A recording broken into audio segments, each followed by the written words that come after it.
এখন আমাদের রেসিং চলবে আর দেখব কেউ বলতে পারেন কি না আসলে লোকেশনটা কোথায়।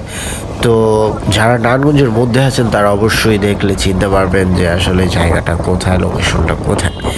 আই মিন সেটা অবশ্যই আপনারা কমেন্ট বক্সে জানিয়ে দেবেন যে আসলে লোকেশনটা কোথায়। যারা নারায়ণগঞ্জের মধ্যে আছেন তারা অবশ্যই বলতে পারবেন।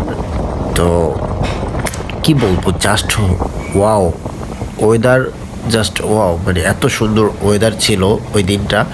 অ্যাকচুয়ালি মানে যা বলার মতো না। আপনারা হয়তো বা দেখছেন ভিডিওর ভিতরেই যে ওয়েদারটা কত সুন্দর, রাস্তা কত ফ্রেশ। রাস্তাটা দেখেন, জাস্ট রাস্তাটা দেখেন ভাই। আমরা গাড়ি কই চালাই ভাই? আমাকে তো এই জায়গায় আওয়া উচিত ভাই গাড়ি চালাইতে, কারণ এই জায়গার যে রাস্তা মাথা নষ্ট। আর আমরা কই চালাইতেছি গাড়ি ভাই?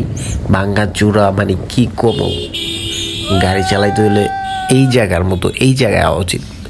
আমি আগে বলছি লোকেশন আমি বলবো না, আই মিন দেখি কে কে চিনতে পারেন লোকেশনটা কোথায় আছে।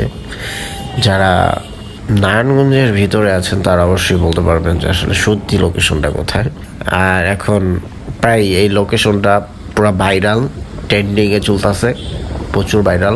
ভিডিওতে ঢুকলি মানে ফেসবুকে ঢুকলেই মনে হয় যে ফর ইউ কাঁপাইতেছে। তো এরকম একটা লোকেশন, রেসিং চলতেছে, দেখা যাক কে জয় হয়।